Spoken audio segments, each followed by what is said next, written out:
L'histoire d'un retournement de situation assez incroyable. Pendant des décennies, le Rafale a été une fierté technologique française, c'est vrai, mais aussi un véritable fiasco commercial. Et puis, d'un coup, tout a basculé. On va décortiquer ensemble l'histoire du Rafale, cet avion de combat qu'on disait invendable et qui est aujourd'hui un succès mondial. Alors, regardons ça de plus près.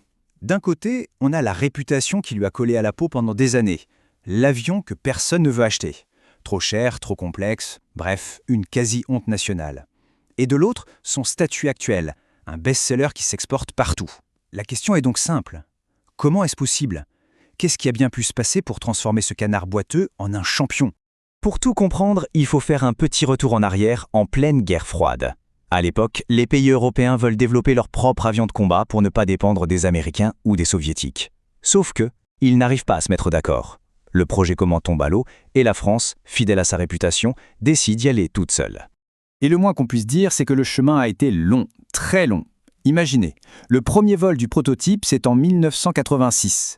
Mais pour le voir entrer en service dans l'armée française, il a fallu attendre 2004, près de 20 ans plus tard, et avec 8 ans de retard sur le planning. C'est ce développement un peu chaotique qui a forgé le caractère si particulier de cet avion. Le concept clé, la philosophie même du Rafale, c'est ce mot un peu barbare, omnirole. L'idée, c'était d'avoir un seul avion capable de tout faire. Défense aérienne, frappe au sol, reconnaissance et même la dissuasion nucléaire, tout en un. Là où avant il fallait plusieurs types d'appareils, le Rafale promettait de tout gérer. Ça devait être son plus grand atout. Mais ironiquement, ça a d'abord été sa plus grande faiblesse. Et là, on arrive au cœur du problème. Le Rafale est enfin prêt, c'est une merveille de technologie, mais personne n'en veut. Pendant plus de 10 ans, c'est la traversée du désert. Pour Dassault, son constructeur, et pour la France, c'est une période vraiment difficile. La liste des échecs, franchement, elle fait mal. La Corée du Sud, Singapour, les Pays-Bas, le Maroc, à chaque fois, le Rafale se fait doubler par ses concurrents, la plupart du temps américains. Le coup de grâce, c'est peut-être l'échec au Brésil en 2013, face à un avion suédois, le Gripen, jugé plus simple et moins cher. Là, on a vraiment cru que l'avion était maudit. Et cette citation des Échos résume parfaitement le paradoxe. Tout le monde s'accorde à dire que c'est un excellent avion. Mais les clients potentiels le trouvent trop sophistiqué et donc beaucoup trop cher pour ce qu'ils veulent en faire. En gros, sa plus grande qualité, sa technologie de pointe, est devenue son principal défaut sur le marché. Et voilà, l'étiquette est posée, le Rafale est invendable. La critique est rude. Sa polyvalence, qui devait être un avantage, est maintenant vue comme un handicap. On dit qu'il est trop cher à l'achat, mais aussi trop compliqué et coûteux à maintenir en service. Le doute commence à s'installer sérieusement, même en France. Et c'est là que toute l'histoire bascule. Alors que commercialement tout semble perdu, le destin du Rafale va changer. Pas dans les salons feutrés des négociations internationales, non, mais directement sur les zones de guerre.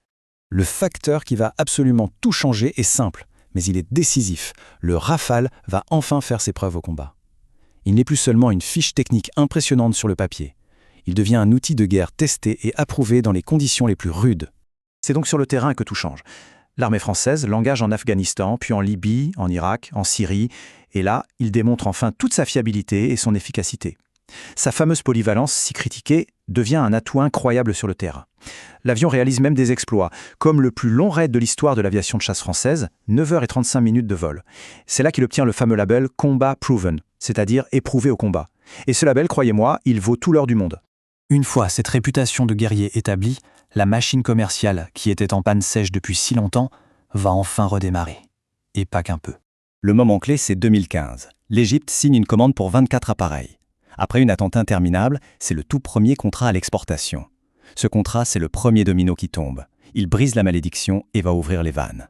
Et regardez ce qui se passe après. Le Qatar suit, puis l'Inde, la Croatie, la Grèce, l'Indonésie. C'est une véritable vague de commandes. L'avion est de nouveau désirable, surtout pour les pays qui cherchent une alternative crédible aux avions américains et qui veulent s'assurer une certaine autonomie stratégique. Le Rafale a enfin trouvé son public. Bon, évidemment, un tel concentré de technologie, ça a un prix. On estime le coût d'un Rafale à environ 100 millions d'euros. Bien sûr, ce chiffre peut beaucoup varier en fonction des options, de l'armement, du support, mais ça donne une bonne idée de l'ampleur des contrats signés. Et l'impact de ces ventes n'est pas seulement financier. Derrière chaque Rafale, c'est toute une industrie qui travaille. On parle de plus de 400 entreprises françaises impliquées. La construction d'un seul avion, ça fait travailler 70 000 personnes pendant 2 ans. C'est colossal.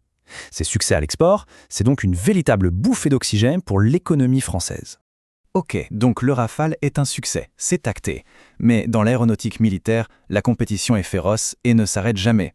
De nouveaux défis se présentent déjà, et il faut penser à l'avenir. Il faut quand même nuancer ce succès. Malgré ses ventes dans le monde entier, le Rafale a un point faible. Il n'a jamais vraiment réussi à convaincre ses voisins d'Europe de l'Ouest.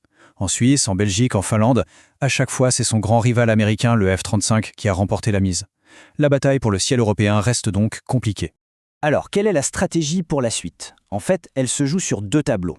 D'un côté, continuer à améliorer le Rafale avec de nouvelles versions, de nouveaux standards, pour qu'il reste performant jusqu'en 2060 au moins, et en parallèle, préparer son successeur, le SCAF, un projet d'avion de combat du futur, mené cette fois-ci avec l'Allemagne et l'Espagne, et qui devrait voir le jour à l'horizon 2040. Au final, l'histoire du Rafale nous laisse avec cette grande question pour le futur. De l'échec au succès, son parcours a montré à quel point la persévérance, mais surtout la preuve par le réel, par le combat, était cruciale.